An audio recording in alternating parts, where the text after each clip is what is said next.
Welcome to this week's episode of the Inside Kingston Podcast, where experienced professionals, entrepreneurs, and community leaders based in Kingston upon Thames are invited on to share their story with us.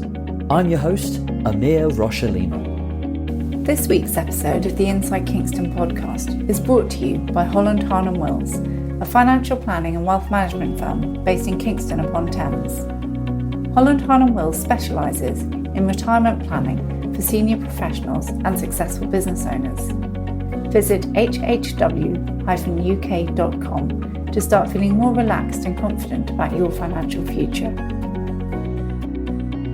Thank you for joining us for another episode of the Inside Kingston Podcast. I'm joined today by Jo Kheir. Jo is the owner of Jo Kheir Design, offering unique illustrations, limited prints, and greeting cards made from her original ideas. What's unique about Jo is how she pivoted from a 15-year career in the design industry to now following her dream to draw, paint, and sketch her way through life. And be sure to listen to the end, where Jo tells us about an interesting project that she developed throughout this latest lockdown period. So whether you're interested in knowing more about the world of producing and selling art, or would like to know more about what it takes to run a successful independent business, then I hope you enjoy this episode of the Inside Kingston Podcast.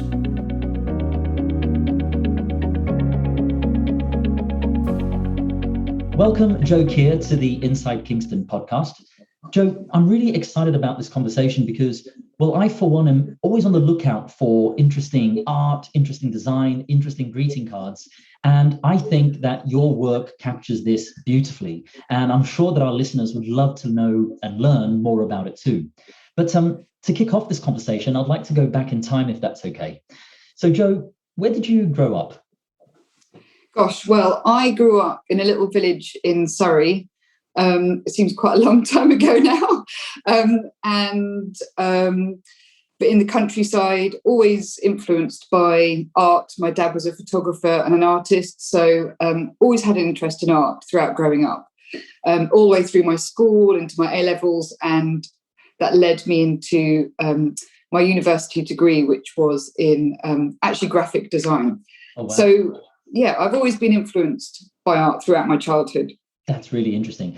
And I'm always interested in this bit, Jo, when I get to talk to people who just have this proficiency for drawing, for sketching. Is there like a point where you, or maybe someone else said, you're pretty good at this, Jo, or you said, you know what, I'm more natural at this than maybe someone else who's doing the same drawing? Yeah, it's a weird one. I feel like it's always been innate, like it's part of me. I always remember my mum saying to me when I was very young, I always used to see shapes and things like lights and trees. I'd be like, look, that looks like a dinosaur. And my mum would be, really? So I've always had that innate look on life. And then throughout school, I guess, it just came very naturally. And it was the one subject that I felt I was quite good at, and the teachers kind of agreed, and it wasn't difficult for me. I mean, I'm kind of a general all-rounder, but with art and design and things, it was always, I was just doing much better in those subjects, and that's basically how it happened. I think most artists, I guess, say it comes from within. Yeah, that's very cool. So obviously you mentioned that you went to uni and studied graphic design. Could you tell us a little bit about your career journey before you set up your business? Okay, so yeah, I'll try and keep it short. So after university, doing a degree in graphic design, that was in Falmouth in Cornwall, I got a job straight away, actually. I always wanted to work in television, in broadcast television. I pushed pretty hard to get into that. I had quite a few jobs along the way working in broadcast television. That's doing graphics and animation, those kind of things. Getting involved with branding, very much brand-based. They're called idents. So the best example I can give you is if you look at BBC Two, they've got their number 2 that animates on. Those are all the kind of branding projects that I used to get involved in. So I spent 15 years in total, I think, in the broadcast design industry, working in Soho. My last job was I was head of design for Virgin Television. So I ran a whole team for Virgin who ran 5 TV channels. Wow. And that was a big job in town, and I loved it. I totally thrived off the adrenaline of it all. Had my design team, and basically we were designing so much stuff on a day-to-day basis, massive brands, and that's kind of my main career. Then I had children, and my life seemed to have stopped a bit whilst that happened. I decided I wanted to be a full-time mum at the time, but the problem was I was trying to do freelance between that with the broadcast television. That didn't work with the unpredictability of times and kids. So in the end, I sort of stopped, took a breath, and decided to pursue my art. I started off with that by actually doing an art psychotherapy foundation course. Oh, wow. In Roehampton University, which was fascinating. It's sort of half theory, so you learn the theory behind the psychology of art, and then half practical. So you go through, you actually sort of go through the therapy yourself to understand it. I learned a lot about myself on that course, and then also really realised that I wanted to pursue art, that it was a major part of my life that was kind of missing. So then I went on to teach art in a charity, doing a housing facility. So I taught quite underprivileged elderly people art. Often they wouldn't even leave their rooms for a week, and Wow. they'd come and sit with me for an hour, maybe 2. That was really rewarding. I taught a blind man to paint, which was really so fulfilling, actually, because obviously he was like reluctant to join the group. But we managed to get there through feel. He could feel the paint. I did a lot of sculpture and pottery as well, which obviously you don't really need to see to be able to do that. There was another man who couldn't communicate. So that was also challenging, but we managed to get through. That was great. So from that point, I then decided that it was kind of time to pursue my own avenue in art.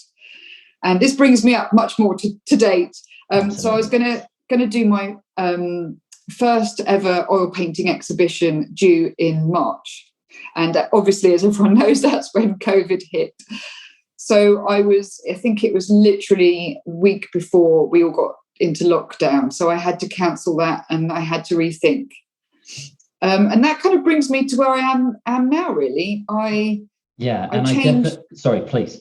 Yeah, I changed my path, really. I'm not sure which one I was going on, but I wanted to become an artist. I was having my first exhibition, and then suddenly I couldn't do that. So I basically went online, which is where I guess you found me on Instagram. That's exactly it. It is very much where I found you, because your drawings, your sketchings, your artwork just kept popping on my feed. And when I'm popping, I urge our listeners to have a look at Jo's Instagram feed, and you'll understand what I mean. They're just so, at times quirky, at times colourful. They make me smile. They just pop on the feed. It's really, really lovely. And just before I pulled that thread further with you, Jo, the way you described your work there, especially during that charity period, I think epitomizes art.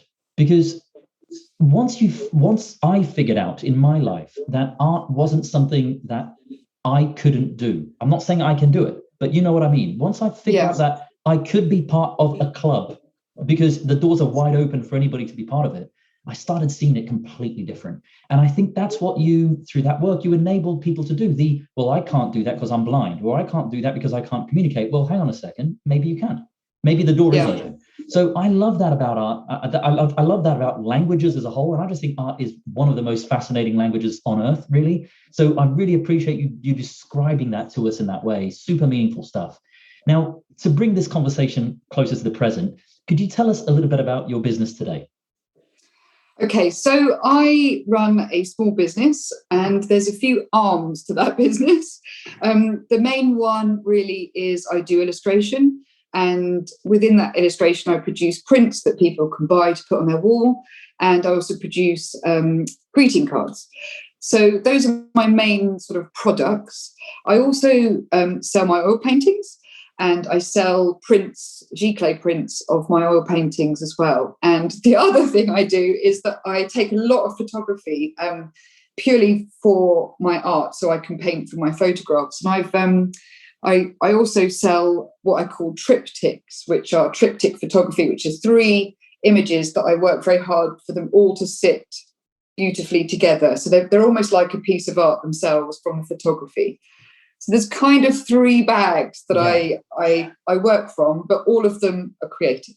Yeah, and with that sort of vein of triptychs that you mentioned there in particular, I think our local listeners would be really interested to see the work you've done there on that front with Surbiton Station in particular, which is, again, something I've come across from you. Again, super local and a really interesting take on what is already like a beautiful building anyway, but just the looking at of it from the outside and then the inside and mixing that together, super, super cool. And I was going to ask you about that, Jo. Like as an artist, where is it that you get your inspiration from? Well, it's a good question. I just through daily life, I think I do genuinely see the world through art glasses. It sounds crazy, but I constantly see shapes and images and patterns and colour in everything I see every day. I sort of frame it in my mind when I walk along the street. A lot of my art is kind of what I call about urban clutter and how it kind of mixes with architecture and colours. And I just see everything in shapes and framed. So I don't know if I really get inspired by anything or anyone specifically. It's just the way I walk through the world. And I think I've always been like that. That's very cool. Now, it's been said that one of the ways in which one could remain sort of sane throughout this recent lockdown period is to, of course, embark upon and focus on a project. Now, it looks like many small business owners, you were forced to pivot and then embark on a new version of the project of Jo becoming the artist. But in particular, there is a project of yours that I think speaks loudly about this, and I think you call it 100 Days of Lockdown. Could you tell us a little bit about that? Yeah, that's funny you should mention it, because it's one of those projects that kind of sits in the background a bit. I think as soon as lockdown began, I wasn't quite sure really how to deal with it emotionally.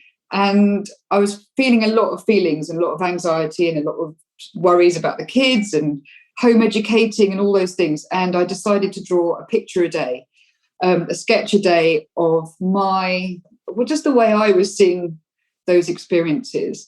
So some of them are uplifting, some of them are not.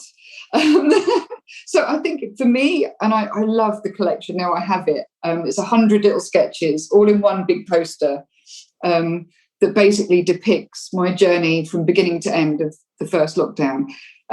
So actually, it means a lot for me, and and my kids love going through it to sort of realise, what we did on those days and how we were feeling. So it's a very personal journey, but I think it's a lot of people at the time who are following me were also saying, I could completely relate to that image you've just drawn about how you're feeling. So I felt like it wasn't just a personal journey. It was one that I was taking other people along with me, and that people were like, yeah, I totally relate to that. So I'm glad that I could do it at the time. And sort of hopefully reflect how a lot of people were feeling at the time. Absolutely. I think it's very, very cool. And in fact, that segues nicely into a part of this conversation, which I wanted to pick your brains, and also for the benefit of our listeners on this front as well, Jo, because of course, not everybody is as visually minded as you. And of course, you get to reflect that expertise you have in the way you position yourself on social media, which, as you well mentioned, is effectively your sort of shop window as such, even though one doesn't require an actual physical shop to do that. Could you just talk us through how you think about using social media to raise awareness of your artwork and also to keep in touch with your community, your customers? Yeah. Well, social media is actually a completely new platform for me. I wasn't on any social media until lockdown. So I literally jumped in with both feet and was apprehensive and excited all at the same time.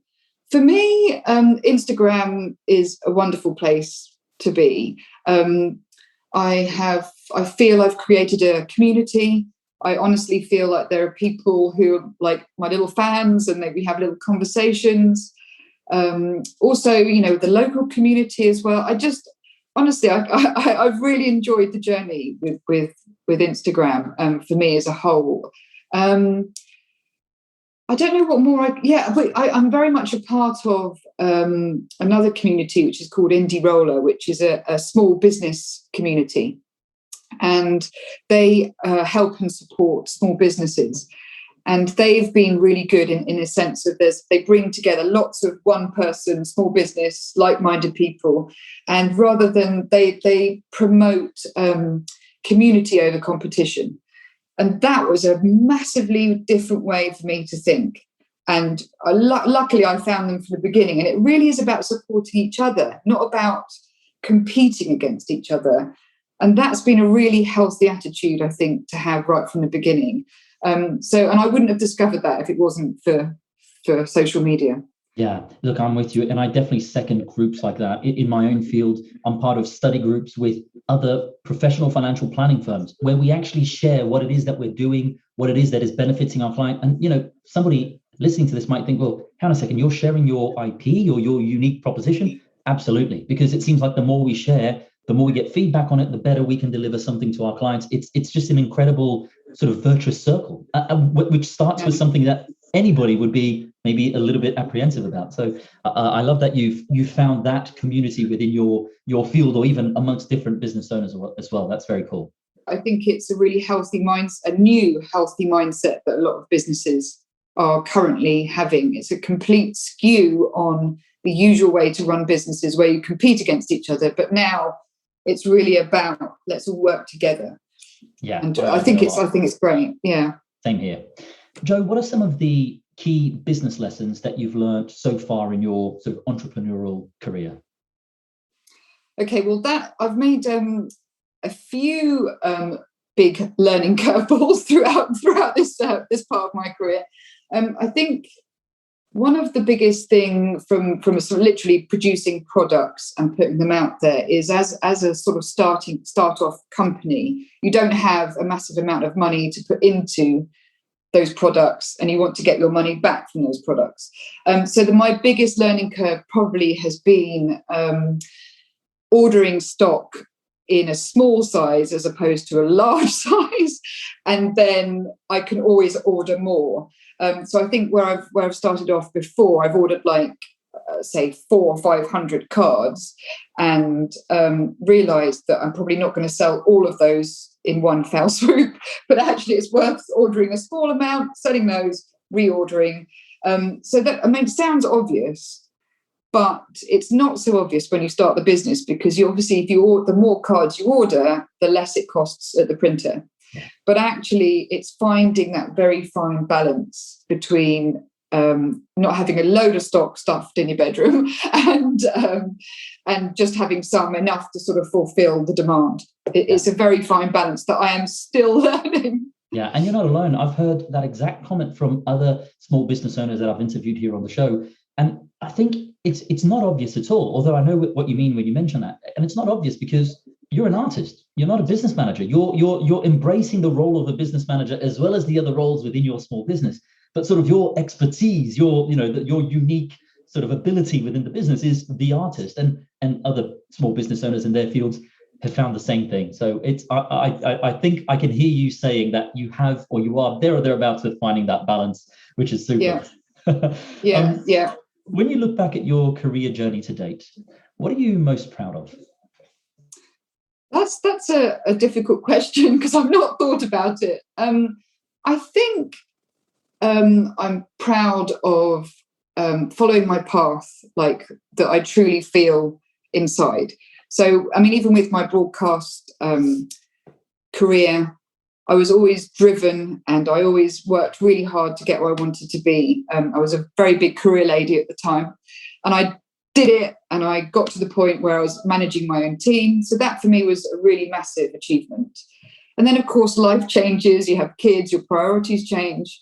And I think my biggest proud moment now is to take the giant leap into doing my art, and of course feeling like you're putting your heart and yourself out there to be judged. Some people like your stuff, some people won't like your stuff, and that's okay. But I think I'm proud that I'm out there. I've chosen to take that leap and I'm doing it. So I think those are the two main things. That's very cool. And what next for you and your business? Are there any projects in the pipeline that you can tell us about? Do you know what? I've just finished my major project, which is Bugs and Boots. So cool. I'm so cool, by the way. It's been a journey and a really fun one. So I've just, I'm still in the sort of throes of just basically producing all the products and stuff from my Bugs and Boots. As for the future, I've got a few commissions that I'm doing, actually photography commissions at the moment. The next few weeks are going to be filled with some exciting triptychs. I've got about 9 commissions, so that they're all coming out soon. So watch the space for that. And then I'm feeling an oil painting sequence coming on. I've just posted some stuff on Surbiton.art which is really about, which I've talked about before, which is about the urban clutter mixed with the architecture.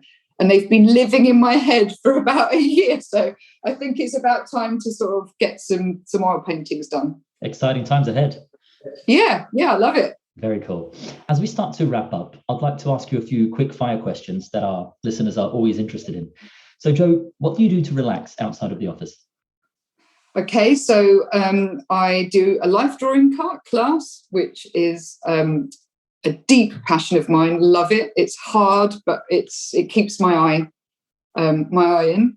I'm a swimmer, and what else do I do? I love going to the allotment. We've got an allotment, so we grow our own veg. Those are the main things that I do. Very cool. And are there any books that you've recently read that you'd recommend to our listeners? Do you know what? I'm not a massive book reader, but I do listen to podcasts. And again, I listen to like the Indie Roller podcasts. There are a lot of creative business podcasts out there that I tend to just plug myself in whilst I'm drawing. Yeah, I'm a big fan of podcasts too, to be fair. And I appreciate that recommendation there. I'm sure some of our small business owner listeners will appreciate that too. Are there any movies or TV shows that you'd recommend? I'm not sure. I've just finished watching Bates Motel, which is a very dark drama. I like dramas. I quite like dark dramas. It's no reflection of my personality. It's just it just is pure escapism. And obviously, Line of Duty, those kind of crime dramas for me is my pure joy to escape from the world. Very cool. And finally, where can people go to find out more about you and your business? Okay, so if anyone wants to check me out, I am on Instagram at Jo Kheir Design. And I also have my own website, which is www.jokheirdesign.com. So find me in those 2 places. And for the benefit of our listeners, I'll make sure that I add those links to the show notes. Jo, brilliant, thank you. No worries. Jo, thank you for joining us here on the Inside Kingston podcast. It's been a pleasure getting to know your story. Thank you very much. It's been lovely to meet you. That wraps up another episode of the Inside Kingston podcast. Make sure to check out our guests' website, pay them a visit, and help spread the word about what they're doing. If you have any questions or know someone who should be a guest on the show, please feel free to get in touch. I would also love it if you could go to iTunes and leave us a review and a 5-star rating. We work hard to bring on some great guests, and getting a review from you is one way to help the podcast rate well on iTunes so that others can find and enjoy the show too. Thanks for listening.